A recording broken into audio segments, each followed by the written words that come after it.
¿Qué está pasando con la banca en Estados Unidos? ¿Por qué se están desplomando los bancos? Vamos a hacer un repaso de mercados y vamos a explicar por qué cayó ayer ni más ni menos que un 60% este banco en concreto, del que nunca había oído hablar hasta ayer, que es el Silicon Valley Bank, que cayó ni más ni menos que un 60%, un banco regional americano. El índice sectorial de la banca, en este índice sectorial americano, llevaba ya unos cuantos días cayendo, es decir, una vez más, la noticia, cuando la noticia se hace pública, es este día que cae el índice prácticamente un 7%, el índice de bancos, que resume los bancos, pero previamente teníamos ya prácticamente, bueno, 2 sesiones donde estaban pasando cosas extrañas. Después de una corrección, lo normal es que venga un rebote. Y no llegó ese rebote y tuvimos ya 2 sesiones con caídas fuertes. Y aquí es cuando se hace pública la noticia. Como siempre, el precio va por delante. Algo parecido ocurre en este índice, que es todavía mayor, digamos de nivel superior, que es el índice de bancos regionales en Estados Unidos, que ya venía también mostrando una debilidad bastante relevante después de un rebote que tampoco había conseguido superar los máximos anteriores. No es, por lo tanto, algo nuevo, no es algo que llame la atención. De hecho, ahora lo vamos a ver. ¿Qué significa esto? ¿Por qué está ocurriendo? ¿Y qué puede implicar? ¿No? ¿Cómo funciona el sistema bancario? Que es algo muy, muy interesante, muy importante de comprender. ¿Y por qué está todo esto conectado con la renta fija, con los bonos americanos? Este gráfico es el CDS, es decir, Credit Default Swap, es decir, el seguro, el coste de un seguro que tienes que pagar si te quieres cubrir del riesgo de impago de la deuda americana. Fijaros cómo se está disparando en este principio de año 2023, cómo se está disparando por encima de niveles de las crisis anteriores de 2011 y 2012. Es por lo tanto, un indicador de que algo está ocurriendo, de que algo está pasando. Vamos a ver en este vídeo si realmente hay motivo para preocuparnos o no, si este principio de caída en el sector bancario puede ser el principio de algo mayor o no, pero antes vamos a hacer un repaso de 3-4 gráficos sobre cuestiones fundamentales de macro y de beneficios empresariales. Después hablamos del tema de los bancos en particular, de cómo funciona el sector bancario, y después hacemos ya un repaso general de mercado, repasando los principales gráficos y la situación técnica de los principales activos. Bien, pues sin ánimo de entrar tampoco en detalle, hay muchos gráficos interesantes, lo plantearé en otro vídeo más adelante. Quiero mostrar aquí algunos pinceladas de hacia dónde puede estar orientado el movimiento o hacia dónde podemos estar orientados. Y aquí realmente el debate va a ser si podemos subir, si la bolsa puede subir en medio de un entorno delicado, complicado, y si merece la pena que juguemos esa continuación alcista, esa tendencia que por definición es alcista en el largo plazo. Y por lo tanto, lo complicado de 2023 con respecto a 2022 va a ser plantear la posibilidad de poder tener un movimiento significativo al alza en la bolsa en medio de algunos indicadores que no me terminan de convencer, que no me terminan de gustar. Por ejemplo, este que estamos viendo aquí, lo voy a poner un poco más pequeño para que se vea la definición de los datos. Estos son las quiebras en Estados Unidos en escala invertida, a la derecha, estáis viendo en la línea azul, para empresas con más de obligaciones mayores a 50 millones de dólares. Esta es la línea azul. Claramente las quiebras se están disparando, están volviendo a niveles máximos no vistos desde hace mucho tiempo, y en verde clarito tenemos el GDP, el PIB, la riqueza americana. Es decir, el PIB va a caer y el PIB se va a contraer. Según este indicador, se va a meter en negativo.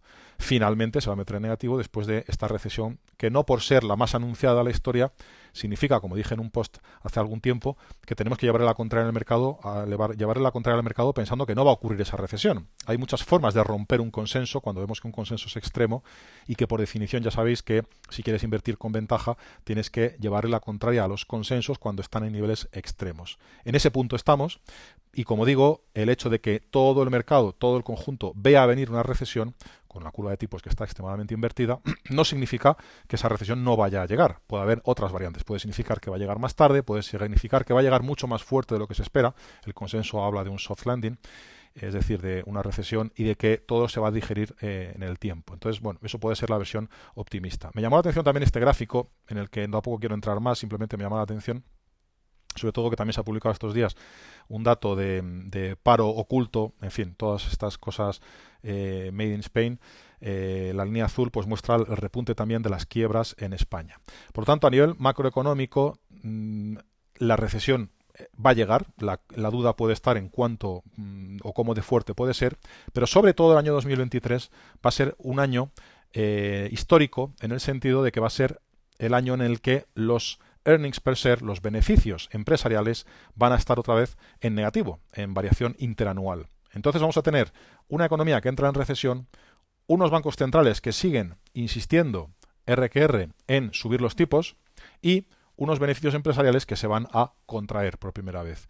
Ese caldo de cultivo hace que sea difícil. Fijaros que, por cierto, después de la reunión de la Fed, después del discurso de Powell esta semana, la probabilidad de una subida de 50 puntos básicos en la próxima reunión pues ya está en torno al 60 y pico %, ¿no? Se da por hecho que va a seguir subiendo los tipos. Entonces, estos, como insisto, tenemos que entrar mucho más en detalle de lo que he puesto aquí, que son unos pocos gráficos, pero es un indicador de lo delicado que va a ser este año, porque si queremos plantear que el SP500 o la bolsa pueda subir incluso o no caer, que no está mal, luego veremos que realmente de momento está dando algunas señales de fortaleza, pero pueda no caer con una recesión de beneficios en el horizonte y una recesión macro en el horizonte, con una subida de tipos creciente, y ahora vamos a ver cómo impacta esa subida de tipos en el sector bancario, que al final es la sangre del sistema, pues todo eso puede tener consecuencias. Y esa es también una reflexión que quería lanzar en este vídeo, y es la gente se centra mucho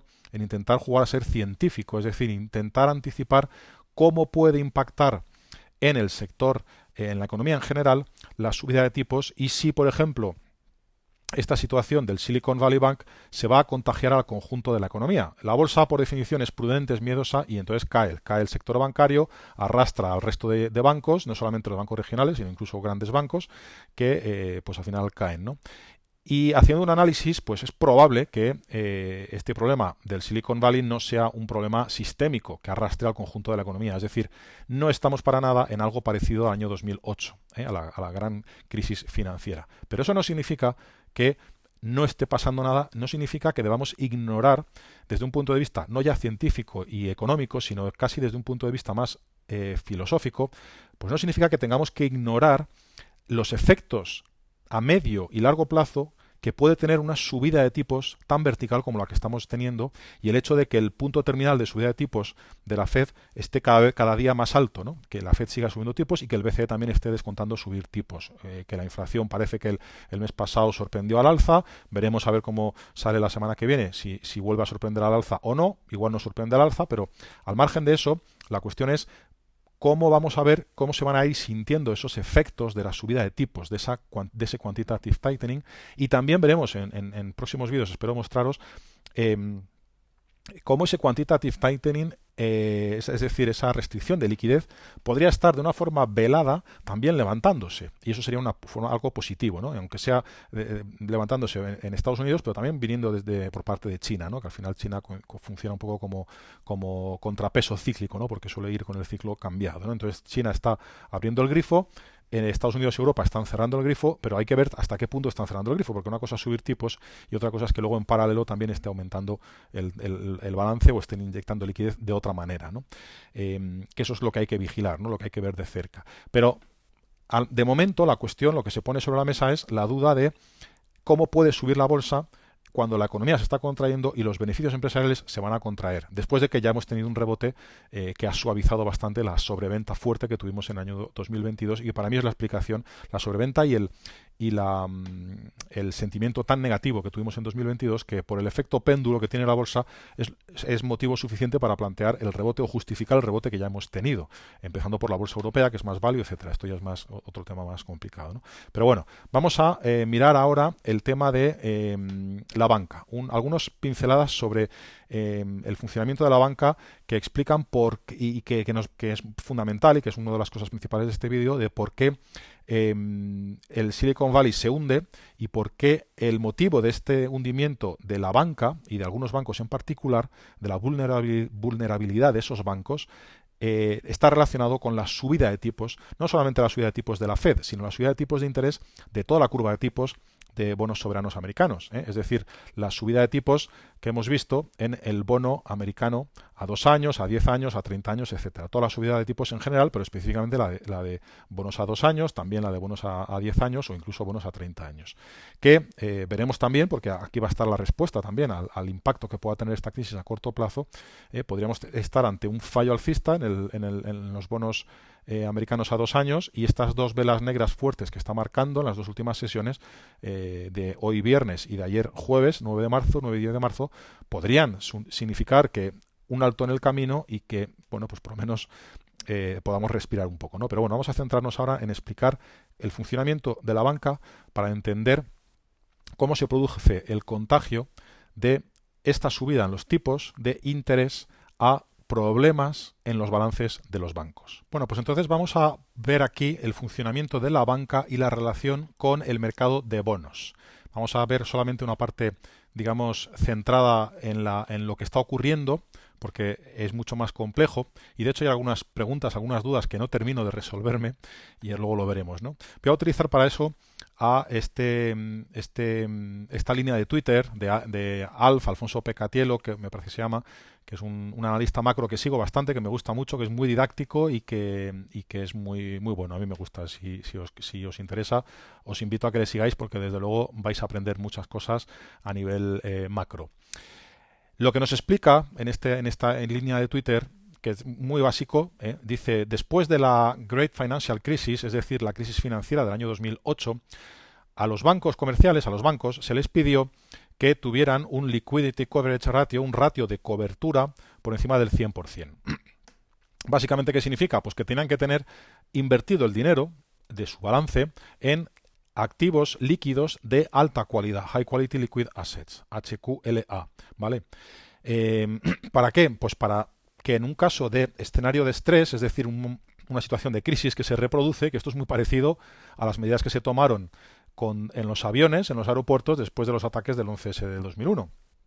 A posteriori, después de una gran crisis, pues se toman una serie de medidas draconianas que habría estado muy bien tomarlas antes para evitar el accidente, ¿no? Pero bueno, cerrando las comillas, los paréntesis, perdón. ¿Qué significa eso en la práctica? Pues que los bancos estaban en la práctica obligados, y esta parte es importante, o forced to keep, obligados a mantener alrededor de un 10 un 15% de su balance, la parte de sus activos invertidos en activos de alta cualidad y de alta calidad líquidos, ¿no? High Quality Liquid Assets, lo cual es mucho. La pregunta es: ¿cuáles son los activos que legalmente entran dentro de esta bolsa de HQLA? Bueno, pues reservas que los bancos depositan en el Banco Central, en la Fed, y lo has adivinado, bonos. Bonos. ¿Qué tipo de bonos? Pues dice, ¿qué tipo de bonos? Pues principalmente bonos del gobierno, bonos gubernamentales. Los bancos están, por lo tanto, obligados a invertir cantidades superiores a lo que estuvieron obligados antes del año 2008 a tener ahí aparcados en bonos. Pero también bonos corporativos y bonos mortgage-backed, es decir, garantizados por hipotecas, los famosos MBS. Entonces, cuando dice Alfonso, que es italiano, por cierto, habla en inglés, pero es italiano, cuando los reguladores te obligan a almacenar toneladas de bonos, pues te están obligando también, en un escenario en el que los tipos de interés han estado abajo y de repente suben en vertical. Ya sabéis que la subida de tipos de interés lo que provoca es caída en el valor de mercado de tus bonos. Que si tú no los tocas hasta vencimiento, no pasa nada, vas a ir cobrando los cupones año a año, mes a mes, trimestre a trimestre, vas a ir cobrando los cupones y al final del vencimiento del bono recuperas el principal del bono. Entonces, aunque el valor de mercado, el valor facial, caiga, en teoría aquí no pasa nada, ¿no? Entonces, ¿qué hacen los reguladores? Pues permiten a los bancos aparcar de alguna manera estos bonos que tienen comprados, que forman parte de su patrimonio, contablemente en sacos o en columnas o en bolsas diferentes. Dos grupos principalmente, que son los Available for Sale, AFS, que son bonos disponibles para su venta, y los Held to Maturity, HTM, que son los que tienes intención de mantener hasta vencimiento. El regulador le dice a los bancos: te voy a permitir mantener tu cartera de bonos, que estamos hablando de muchos millones, dividida en dos partes. Los que sean más líquidos, digamos, los que tú decidas que sean más líquidos, porque ahí cada banco decide los que quiere meter, que son los available for sale, los que en un momento dado puedes vender, y los que vas a mantener hasta vencimiento. Los que mantengas hasta vencimiento, dice, en ambos casos, si los bonos o los corporativos o bonos del Tesoro americano o los MBS pierden valor porque suben los tipos de interés, las pérdidas y ganancias, profits and loss, es decir, la cuenta de pérdidas y ganancias del banco, no reconoce la pérdida inmediatamente. Es decir, contablemente, aunque yo tenga un bono que antes valía 1.000 millones y que ahora vale 800, aunque yo esté perdiendo 200 millones, no voy a recoger eso en mi cuenta de pérdidas y ganancias en el banco, ¿vale? Del banco. Entonces, eso para la parte de Held to Maturity, los que tienes intención de mantener hasta vencimiento, pero es que incluso los que tienes en el saco de Available for Sale, los que tienes disponibles para vender, sí que tienen impacto en la posición del banco, pero tampoco en la cuenta de pérdidas y ganancias, ¿vale? Es decir, de alguna manera se difiere. No sé exactamente los detalles, pero se difiere. Todo esto está bien, ¿no? Dice, bueno, los bonos Held to Maturity se contabilizan al coste de amortización, es decir, que básicamente las pérdidas no realizadas que no se muestran en los estados financieros del banco. En definitiva, esto lo que crea, como cabía esperar y como es lógico, pues un incentivo para que los bancos almacenen o contabilicen dentro de esta categoría pues grandes cantidades de bonos en sus balances. Aquí tenemos el gráfico que nos muestra cómo en el año 2022 tenemos las pérdidas unrealized, es decir, pérdidas o beneficios no realizados en este tipo de activos, ¿no? Aquí tenemos los available for sales en marrón clarito y en azul los held to maturity, es decir, los bonos que tú, que como banco declaras mantener hasta el vencimiento, te estaban dando esta serie de pérdidas, y los bonos que dices que están disponibles a vender te están dando esta serie de pérdidas. Los dos, de alguna manera, los puedes más o menos maquillar en la contabilidad, pero tiene más ventajas meterlos aquí en los bonos que vas a mantener hasta vencimiento. ¿Cuál es el problema de todo esto? El problema de todo esto es que el único momento en el que tú realmente tienes que aflorar estas pérdidas como banco, el único momento en el que el banco se ve obligado a aflorar esas pérdidas, ¿cuál es? Es el momento en el que tienes a tus clientes que tienen depósitos en tu banco que te dicen que van a retirar esos depósitos, ¿vale? Y si ellos van a retirar ese depósito, ya sabéis que los bancos funcionan de esta manera, una parte de esos depósitos sí los tienen liquidez, una parte pequeña, pero si vienen muchos clientes a retirar esos depósitos, ¿qué tiene que hacer el banco? El banco en ese momento va a tener que vender bonos. Ahora sí que va a tener que venderlos para poder atender esas retiradas de liquidez que están pidiendo los clientes. Ahora vamos a ver por qué podrían estar los clientes retirando ese dinero. Y entonces, ¿qué ocurre? Que al vender esos bonos, aquí ya no vale el truco contable. Si tú como banco tienes unos activos invertidos, tienes un dinero invertido en bonos y vendes una parte de esos bonos, por ejemplo estos, si están en pérdidas, ahí ya sí que tienes que materializar esas pérdidas, ¿vale? Si vienen muchos clientes, pues vas a tener que materializar muchas más pérdidas. Ese es el problema principal. ¿Y por qué podría ocurrir, entre comillas, una avalancha de clientes que deciden retirar el dinero y no tenerlo ya en saldo en cuenta corriente? Pues porque se han dado cuenta, precisamente, de que el banco te está dando un 0,5%, un 1 o un 2% de rentabilidad por tu cuenta corriente, y el bono del Tesoro americano te está dando pues un 5% o un 4%. Recordad que el bono americano a 2 años, que es este gráfico que estamos viendo aquí, te está dando ni más ni menos que prácticamente ha llegado a estar por encima del 5%. Entonces te sale mucho más rentable comprar bonos y letras del Tesoro. Eso está pasando también en España. La gente se está despertando y está diciendo, oye, voy a comprar bonos en lugar de tener el dinero aparcado en cuentas corrientes y todos esos miles de millones o trillones que tiene la gente en cuentas corrientes, ¿no? Eso es lo que está pasando en Estados Unidos. Aquí tenemos precisamente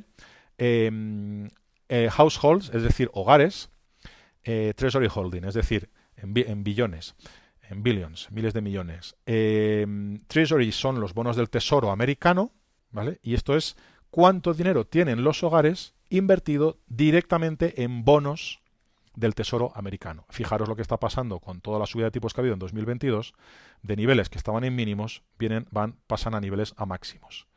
¿Y eso qué es lo que está provocando eso? ¿Qué es lo que está haciendo eso? Que precisamente los bancos, y especialmente los bancos regionales, eso también lo comenta Alfonso, Y hay una parte ahí que no termino de entender exactamente. Según su punto de vista, bueno,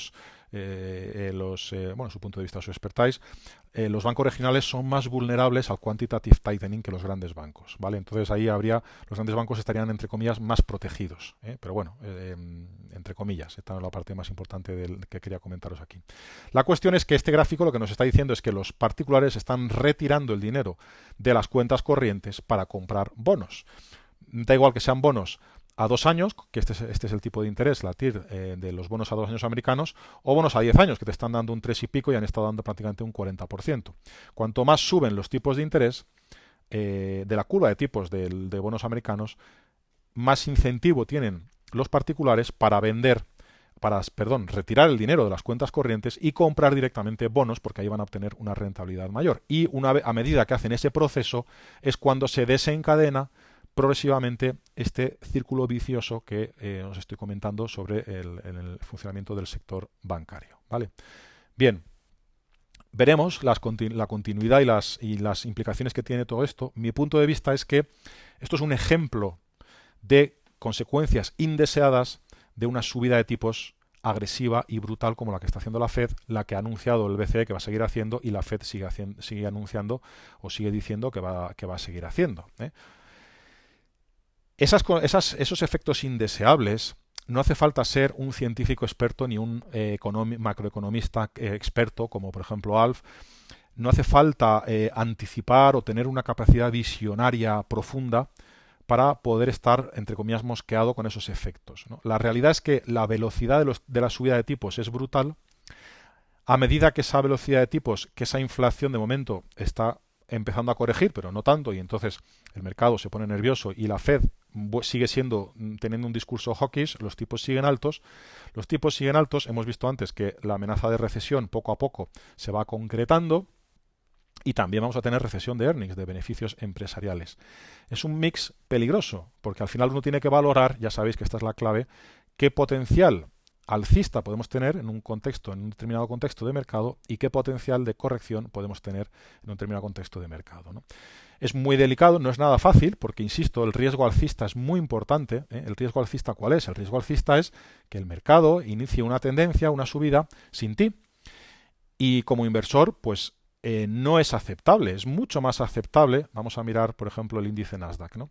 Como inversor es mucho más aceptable que te comas una caída estando invertido, porque sabes que la tendencia a largo plazo va a ser alcista, que te puedas quedar fuera de un movimiento alcista fuerte, potente, que haga que luego no tengas tampoco margen, o no tengas margen de seguridad o margen de beneficios latente para poder soportar una caída. Es una ecuación importante y delicada la que tenemos que tener en cuenta, ¿no? Así que vamos a empezar a repasar el mercado. Voy a pasar a repasar el mercado y con esta idea de fondo, valorando siempre el riesgo alcista y el riesgo que podamos tener de caída, el entorno que hay y también a nivel técnico, pero como digo muchas veces más filosófico, ¿no? Es decir, la nueva era, el nuevo cambio de paradigma en el que estamos y un poco lo que todo eso puede implicar o puede significar. Vamos con el repaso entonces del mercado. Este es el gráfico del índice Eurostoxx, del futuro del Eurostoxx, que bueno, está cayendo hoy un 2%, pero veis que sigue bastante pegado a máximos.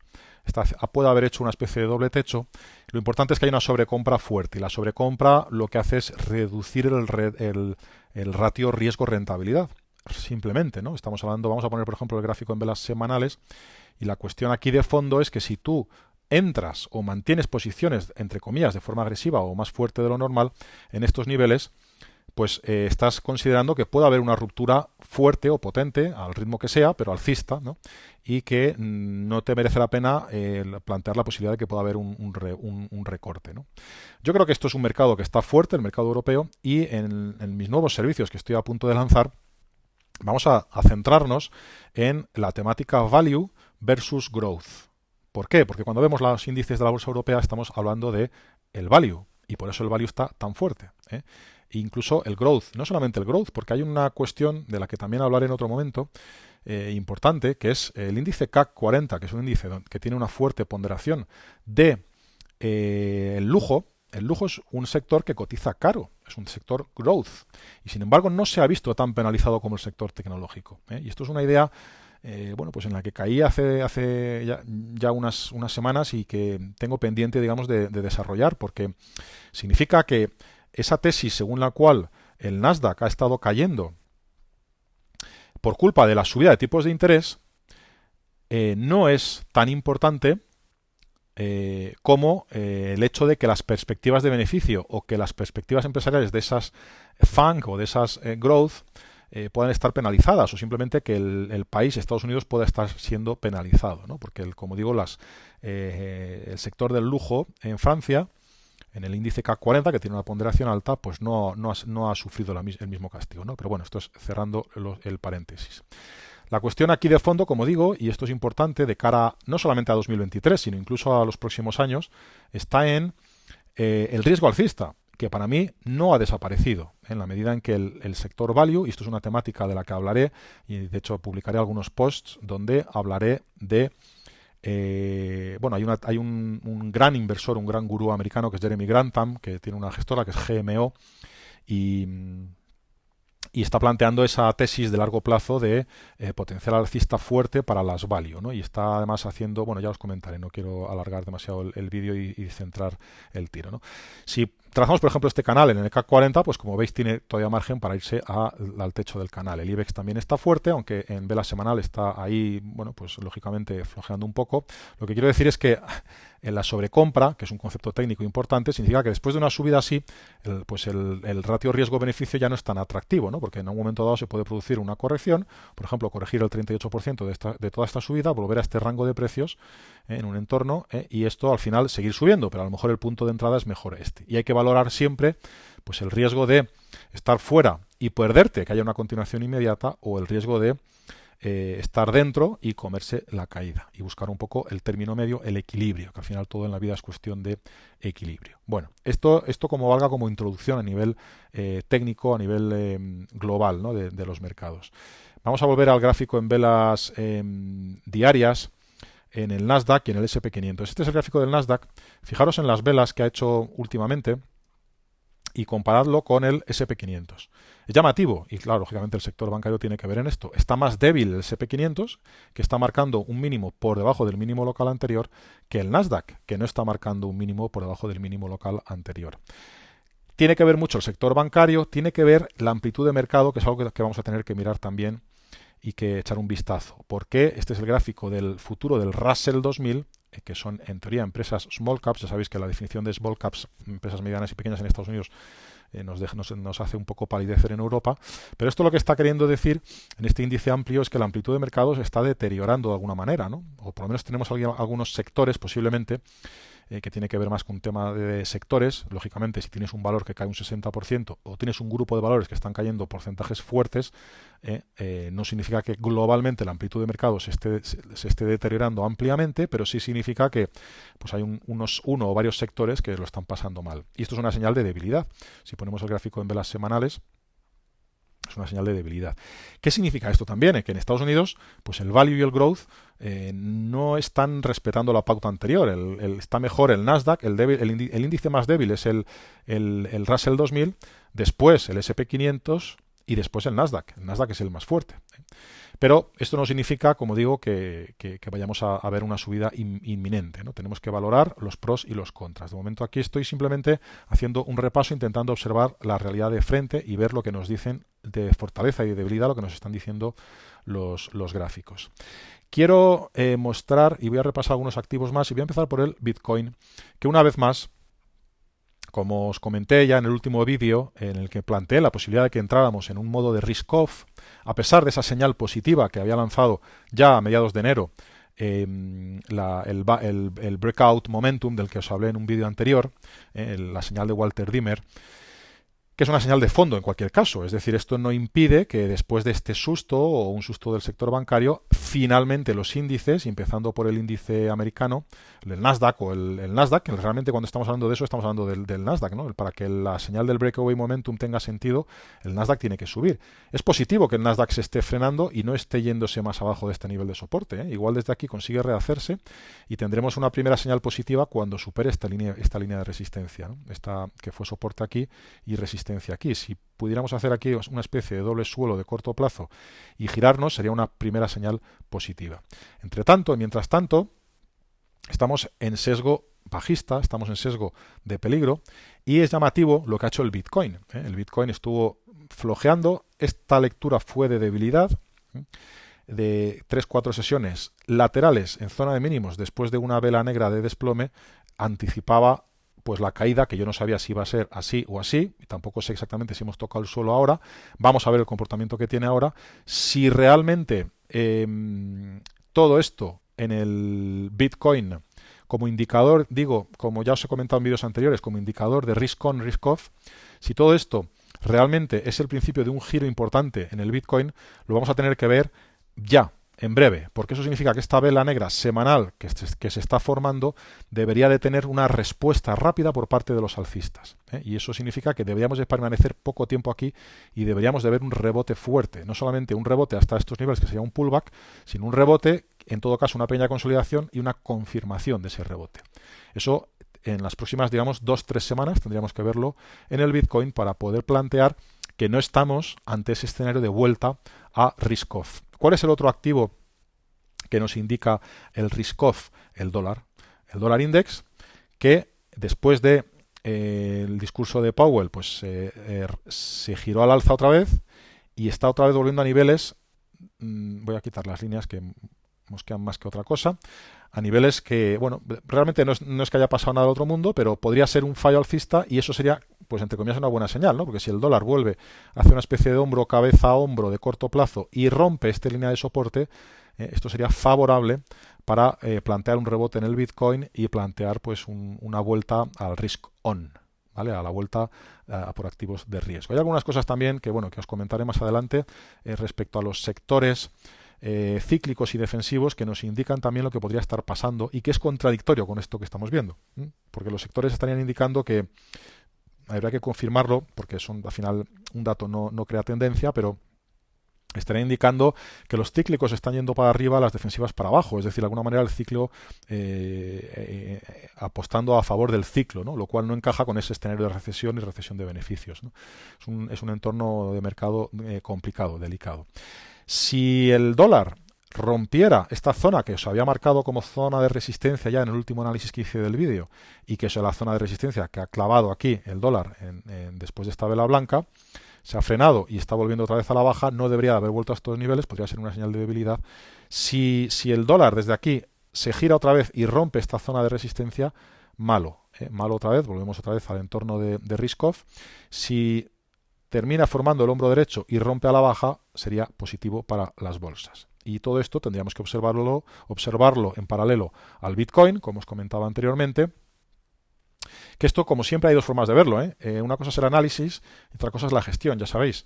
Si tú piensas que hay un escenario alcista potente en el Bitcoin, estás en una zona de compra óptima. Estás en la oportunidad que estabas esperando cuando sentías un poco el FOMO después de esta subida vertical que ha habido aquí, ¿vale? O sea, esto sería la oportunidad de oro, entre comillas, de subirte al Bitcoin, ¿En qué momento lo puedes hacer? Pues puedes trazar aquí retrocesos de Fibonacci de esta subida y ver pues que prácticamente estamos en niveles del retroceso del 61%, pues estamos ahí en esos niveles, en esa zona. Aquí tenemos un nivel de soporte intermedio.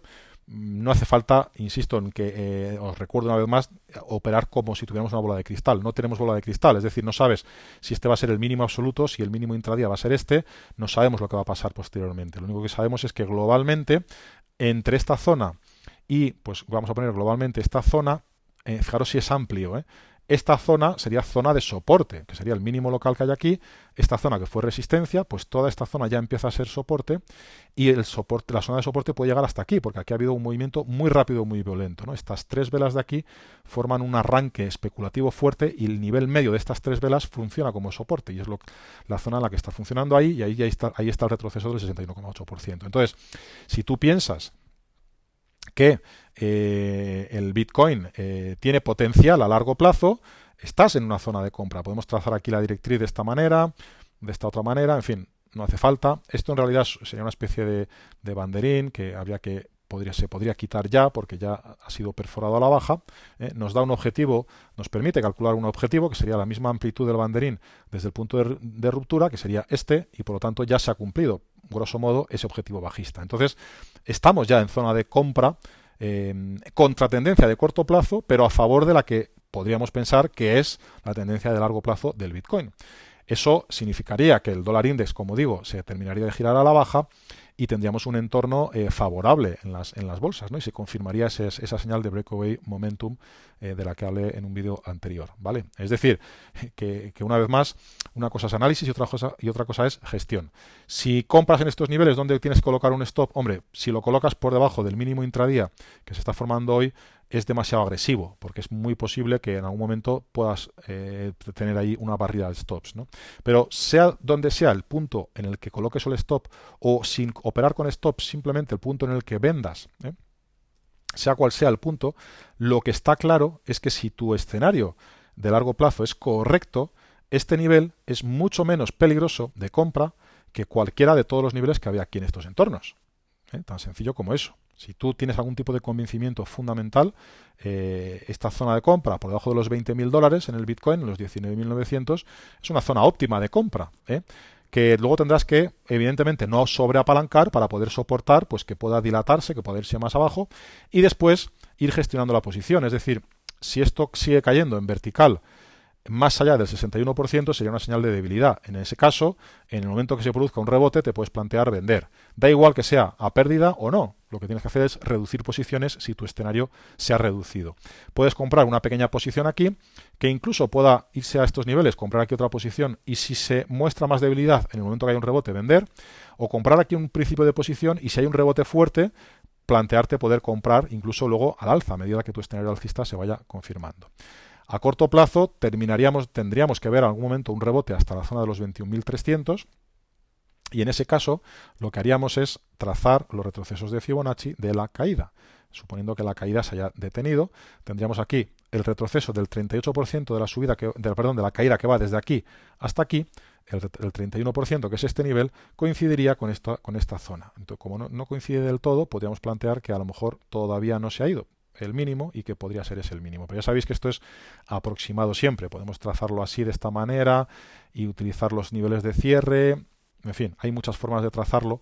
Pero bueno, en esta zona está claro que debería de encontrar suelo y como mínimo debería hacer un pullback. Un pullback hacia estos niveles y en la versión suave hacia estos niveles, que sería el retroceso de solamente el 23%. Y eso sería la lectura de debilidad en el Bitcoin, ¿vale? Bueno, ya sabéis que no es santo de mi devoción este activo, por llamarlo de alguna manera, que es un activo para mí altamente especulativo, pero como sabéis me parece un indicador de riesgo del modo en el que está el mercado, de riesgo de risk on o de risk off. Vamos a seguir repasando activos clave. Voy a empezar un poco en orden por lo que tengo. El petróleo, publiqué un post hace unos días planteando el escenario alcista. Me ha decepcionado un poco. La vela importante para mí es esta, y es el momento en el que supera una resistencia, que es esta. Incluso supera la que viene después y viene aquí un velón negro. Con lo cual, al final, ¿qué ocurre? Pues que sigue lateral, sigue dentro del rango y sí que habría que dar por anulada la potencia de esta vela blanca, que no significa que en un momento dado no la pueda rehacer, pero una vela negra fuerte como esta, seguida de de otras dos velas, que es una vela negra, son tres velas negras fuertes, aunque están dentro del rango lateral, podría ser ruido, pero para mí pues no viene a cuento, digamos, ¿no? No viene a cuento. Entonces, ¿cómo gestionas estas posiciones? Lógicamente, si después de esta señal de este tipo te planteas abrir posiciones, por ejemplo aquí, y tienes una vela negra que no viene a cuento, en cuanto se produce un rebote, que puede ser en la segunda vela negra, pues puedes cerrar en la zona de resistencias y tienes que asumir una pequeña pérdida, ¿eh? Ya sabéis que las posiciones no se deben de construir nunca como un elefante en la cacharrería, entrando como un elefante en la cacharrería, es decir, poco a poco. Entonces, si tú has construido un principio de posición aquí y no ha durado nada prácticamente el impulso alcista, pues ese principio de posición la puedes deconstruir aquí o la puedes deconstruir ahora. La puedes, digamos, cerrar ahora en estos niveles y hacer un wait and see, ¿no? Esperar a ver.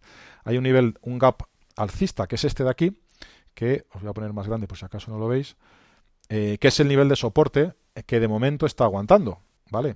Si rompe estos niveles, peligro, porque además vendría precedido de un intento de ruptura al alza y volvería a activarse el sesgo bajista. Es muy complicado, muy difícil, ya sabéis, la gestión de posiciones y la gestión del riesgo, que es de lo que se trata, ¿no? Pero al final hay que gestionar el riesgo, y estamos ahí en una directriz alcista, como digo, con una zona de soporte en el petróleo en estos niveles. No importa tanto que te hayas dejado unos porcentajes en algunos amagos alcistas que has tenido que cerrar, o que incluso en un momento dado hayas ganado a la baja eventualmente. Lo que importa es el movimiento fuerte. Y si aquí se está formando una especie de triángulo que al final va a romper a la baja, ya veremos hasta dónde. En un vídeo anterior lo comenté. Podría frenarse aquí y luego rebotar. En fin, la expectativa alcista del petróleo a largo plazo no muere porque en un momento en el intradía se haya anulado ese movimiento. Hay que gestionar ese escenario de largo plazo, pero hay que adaptarse a la realidad del mercado. Hay que asumir ciertos beneficios, asumir ciertas pérdidas según se vayan produciendo, ¿no?, en ese entorno. En la plata, vamos a empezar por el oro primero. Perdonad. El oro, ya comenté en su día con esta vela blanca que se produjo, que estábamos ahí en zona de compra. Esta zona es el retroceso de Fibonacci del 38%, de la subida que va desde aquí hasta aquí, y efectivamente esta zona ha funcionado como soporte, pero con gran volatilidad, ¿no?, con mucha volatilidad. El oro es un activo que ya sabéis que comenté en un vídeo anterior, que está correlacionado con los tipos de interés reales, con la represión financiera, por lo tanto, y en la medida en que podamos anticipar o prever que haya represión financiera durante la próxima década, pues tiene sentido que en el oro, en velas mensuales, que estamos viendo aquí este gráfico en velas mensuales, tiene sentido, como digo, que planteemos un escenario alcista e incluso potente alcista en el oro. Dicho esto, es un activo muy volátil. La gente piensa que el oro te protege de la inflación. La realidad es que desde Bretton Woods, pues el oro se ha convertido en un activo volátil como el que más. Es un activo, además, que permite un apalancamiento. Entonces, no es fácil de jugar, pero bueno, tenemos aquí un principio de doble suelo, una vela blanca que está rompiendo máximos, pero conociendo el oro, esto podría ser ruido simplemente. Pero si quieres jugar la tesis alcista de largo plazo, hay que intentar aprovechar las fluctuaciones de corto plazo a tu favor sin perder nunca de vista el peligro del trading y el peligro del corto plazo, que es que te saque del mercado en un momento dado, ¿no? Entonces, bueno, si tu horizonte es de largo plazo, siempre hay que tener una posición de fondo que no tocas y otra posición más táctica que puedes ir ajustando según lo que veas que el mercado va formando, ¿no? Entonces, esto sería una señal de compra de corto plazo con un doble suelo que te daría un objetivo de subida más o menos en torno a estos niveles.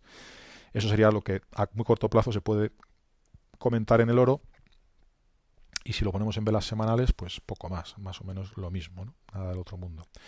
La plata, como siempre, más débil que el oro, aunque hay algunas tesis alcistas potentes en el oro. Como veis, la plata ha ido haciendo los dientes de sierra parecidos a los del oro, pero cuando el oro cae, la plata cae mucho más fuerte, y cuando el oro sube, la plata sube menos fuerte, con lo cual en términos relativos, como veis, ha habido la vela, rebote, caída, rebote, caída y ahora rebote.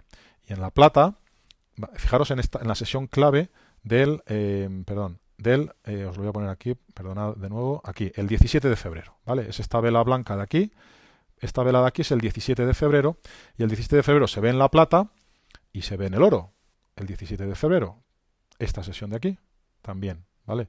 Desde esta sesión del 17 de febrero hemos tenido una caída, un rebote, una caída y un rebote en las dos últimas sesiones.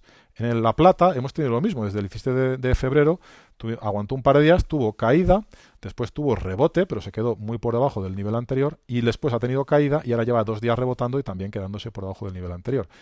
Es una lectura de debilidad relativa en la plata con respecto al oro, ¿vale? Entonces, si tienes una tesis fundamental, una tesis alcista de largo plazo en la plata, pues está bien, puede ser que sea correcta, pero luego tienes que seguir un poco las indicaciones de lo que te está haciendo el señor mercado. Si esto es un banderín de consolidación en la plata, bueno, pues tendría que terminar rompiendo al alza. De momento es posible que eso sea un banderín de consolidación, igual que también es posible que lo sea en el oro.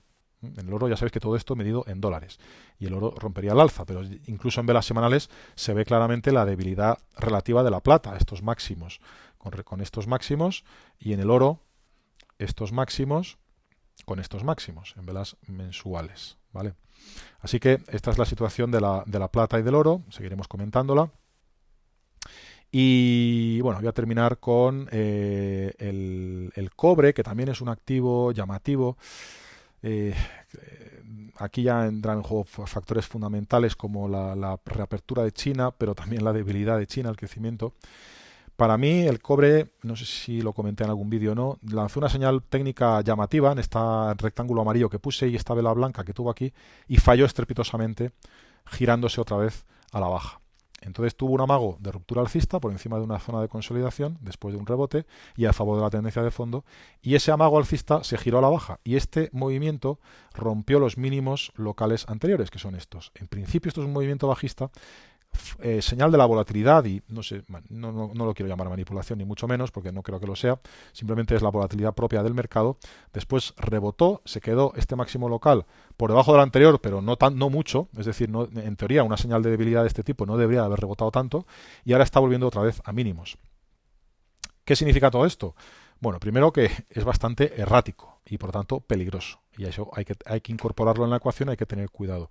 Y para mí el peligro, aparte del movimiento errático, es un activo, el cobre, pues que en teoría podría tener movimiento alcista, pero para mí a corto plazo está indicando debilidad. Vamos viendo máximos locales decrecientes y perder esta zona de soporte, que ya ha amagado un par de veces perderla, pues para mí podría tener consecuencias de movimiento bajista fuerte, ¿no? Porque la canalización que tengo aquí dibujada incluso estaría ya caduca, ¿no? Entonces sería este el nivel de soporte, y si lo pierde, peligro en el cobre. Pero bueno, es un activo un poco marginal al que empecé a prestarle atención hace años, y en pocos años, hace 2 o 3 años, que me pareció interesante especulativamente en su momento, pero ahora ya no tanto, ¿no? Bueno, pues este es el repaso, podríamos hacer más, pero bueno, no quiero alargar más el vídeo. El repaso de mercados, veis un poquito el giro en el que estamos, este es el euro contra el dólar. Si el euro consigue girarse para acá y volver al alza, bueno, pues eso estaría bien. Esto significaría que el dólar pues volvería a la baja, ¿no? Y podríamos entrar en un modo riscón, volver al modo riscón de alguna manera, después de este rebote que hemos tenido en el dólar index, ese rebote del dólar index que prácticamente ha sido todo el mes de febrero, en paralelo con la debilidad en el S&P 500 en el mes de febrero y en paralelo con la debilidad en el Nasdaq, es decir, en las bolsas americanas, ¿no? Es decir, el rebote del dólar arriba en el mes de febrero, bolsa americana para abajo. Si el dólar se va para abajo, la bolsa americana, el S&P 500, podría irse para arriba. Y eso es lo que tenemos que vigilar, y con esto termino. En el S&P 500, fijaros que estábamos ya con una canalización alcista y estamos rompiendo mínimos. Esto podría ser una distorsión como las que se ocurren periódicamente en los mercados, provocada por toda esta movida del sector bancario, especialmente el sector bancario regional en Estados Unidos. Y tenemos que vigilar que todo esto que estamos ahora mismo formando pudiera ser un fallo bajista. Un fallo bajista que dé paso a una recuperación del índice S&P 500 y del Nasdaq. Si eso ocurre, al igual que ocurre con el Bitcoin, tendríamos que verlo en breve, y tendríamos que ver algo así, ¿vale? Que vuelva a superar esta especie de banderín que está formando, y que todo esto no sea más que un fallo bajista por debajo de este mínimo local y por debajo de este mínimo local. De nuevo, lo mismo que decía en el Bitcoin, si queremos jugar la baza de el breakaway momentum, la señal de Walter Dimmer, que es una señal de amplitud, yo la llamo así para poder tenerla identificada más fácilmente y que sepamos de lo que estamos hablando, que lo comenté en un vídeo anterior. Si queremos jugar esa baza, este punto puede ser óptimo, tanto en el Nasdaq como en el S&P 500. El Nasdaq está cayendo ahora un poquito más, puede ser óptimo. No sé si tocará suelo hoy, la semana que viene, o si tendrá algún susto incluso mayor, ¿no? Pero ahora estamos en niveles, vamos a centrarnos por ejemplo en el Nasdaq, que ofrecen una mejor relación riesgo-recompensa. Y con esto ya termino. Vamos a volver al activo que para mí siempre es estrella, que es la bolsa, ¿no? La bolsa como entre comillas, mezclando inversión y especulación en activos reales. Activos reales que al final son empresas que, entre comillas, sabes que si te quedas enganchado, pues a largo plazo te recuperas, porque son activos que generan riqueza real, ¿no?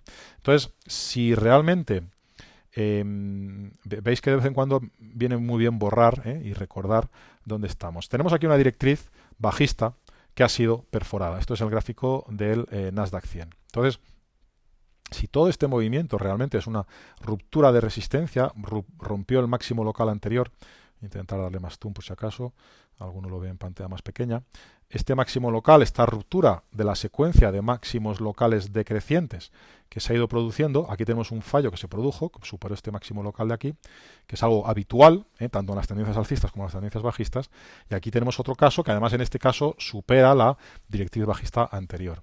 Si este movimiento y este breakaway momentum es bueno, siempre cabe la posibilidad de que el pullback lo pueda hacer hasta estos niveles, que sería la directriz perforada, antigua resistencia, ahora convertida en soporte, ¿no? Y que haga especie incluso de triple suelo y que después siga al alza.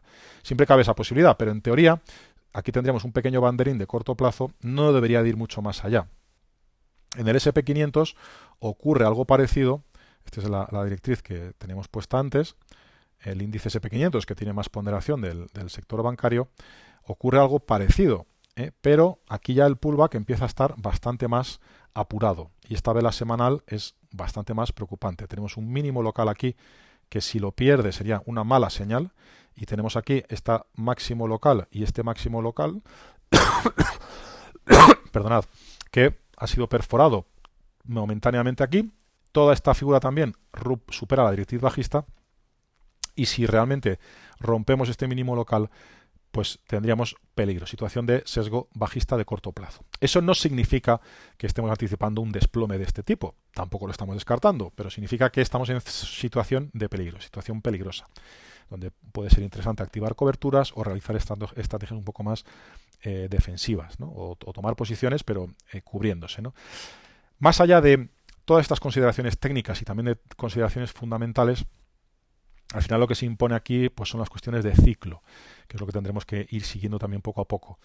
La cuestión de si la subida de tipos está cambiando las reglas del juego y si toda esta subida de tipos de 2022 no va a terminar teniendo consecuencias indeseables mayores de lo que ahora mismo el consenso de economistas descuenta. Para mí esa es la clave. Y no descarto, y para mí tendría sentido que esas consecuencias económicas fueran mayores de lo que se descarta ahora mismo, donde yo creo que hay un poco de calma o de optimismo por parte de los economistas y de los previsionistas, vamos a decir, entre comillas, ¿no? Cierta tranquilidad respecto al alcance de una recesión, simplemente porque está tardando en llegar a esa recesión. Hay un tema del mercado laboral que es misterioso también. En fin, hay mucho tema y seguiremos hablando de ello en próximos vídeos, porque yo creo que la respuesta que puedo dar aquí no es suficiente ni mucho menos, ¿no? Hay que profundizar en más temas. Fijaros esta especie de canalización de corto plazo que estoy trazando y bueno, pues estamos ahí en niveles críticos, en niveles muy importantes en el S&P 500.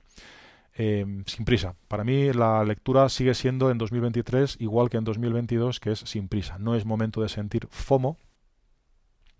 Tampoco hay que, digamos, infravalorar el riesgo alcista, pero en todos estos entornos, pues en paralelo al rebote fuerte que tuvo la bolsa europea, que es con lo que empecé este repaso de mercados, que es este rebote que hemos tenido aquí, que es el rebote de las value, pues simplemente no es momento de sentir FOMO, ¿no? Porque la relación riesgo-recompensa en esos niveles pues no es que sea atractiva, especialmente atractiva, ¿no? Estoy buscando para terminar el paralelismo entre las value y las growth, y con esto termino, que es interesante. Este es el S&P 500 Value en Estados Unidos y fijaros la vela negra que está formando hoy, lógicamente por el impacto del sector bancario, flojeando en mayor medida que el growth. Si miramos los dientes de sierra relativos, el S&P 500 Growth en velas diarias está más, digamos, menos débil que el S&P 500 Value en las últimas semanas.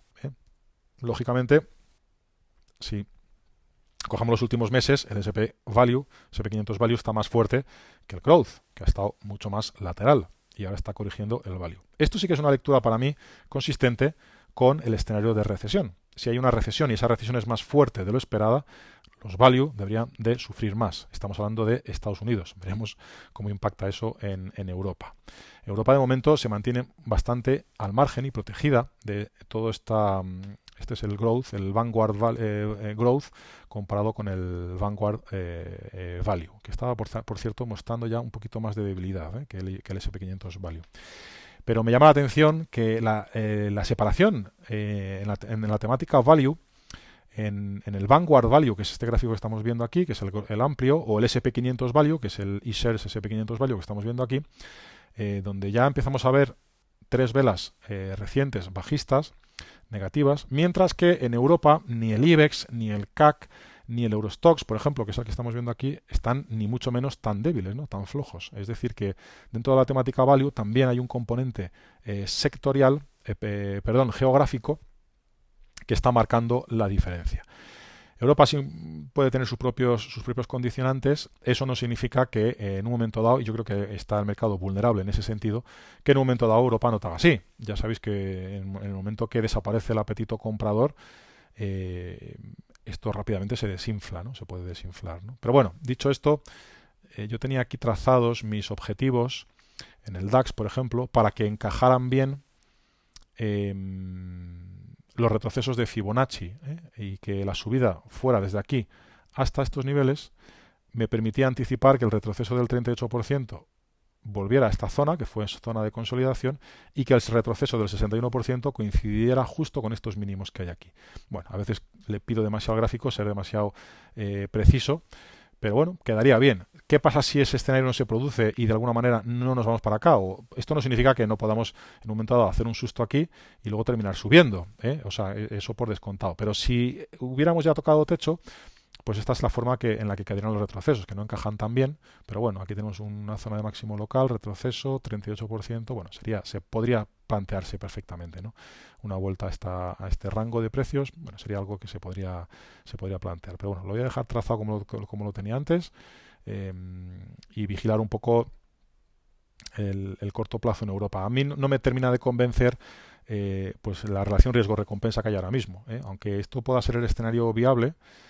Al final, por arañar o coger un movimiento mayor, tienes que asumir un riesgo, ¿no? Que eso es un poco lo que hay que medir, ¿no? A mí no me convence. Yo creo que necesitamos ver alguna consolidación y el mercado debería empezar a mostrar ya cierto agotamiento. Pero bueno, es algo que tengo que meditar todavía, que no lo termino de ver muy, muy claro. El tema de Europa, la fortaleza de Europa, es más como que estuviera más olvidada, ¿no? Más apartada, o quizás es lo que hablaba Russell Napier, ¿no? Las inversiones y la explosión de CAPEX y la situación actual en Europa. Pero bueno, yo creo que si Estados Unidos pincha, pues acabará pinchando también en Europa, ¿no?